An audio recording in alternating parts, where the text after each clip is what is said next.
आता आपल्याला अनंतासन करायचं आहे. त्यासाठी उजव्या कुशीवर वळा. उजवा हात उजव्या कानाच्या वर डोक्याखाली टेकवा. पाय सरळ करा. आपला पाय, शरीर आणि हात असे एका रेषेत आहेत. हळूहळू डावा पाय वर आणून अंगठा पकडा. डावा पाय वरचेशील ताणून घ्या. पूर्णपणे एका रेषेमध्ये असतील पाय, धड आणि उजवा हात. 1 2 3 4 5. आता डावा पाय गुडघ्यामध्ये आणखीन ताणून घ्या.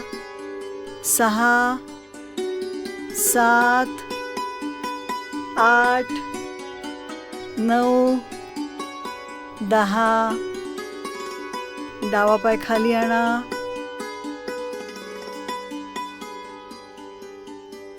आता हेच आपल्याला डाव्या कुशीवर वळून करायचंय. त्यासाठी डावीकडे वळा.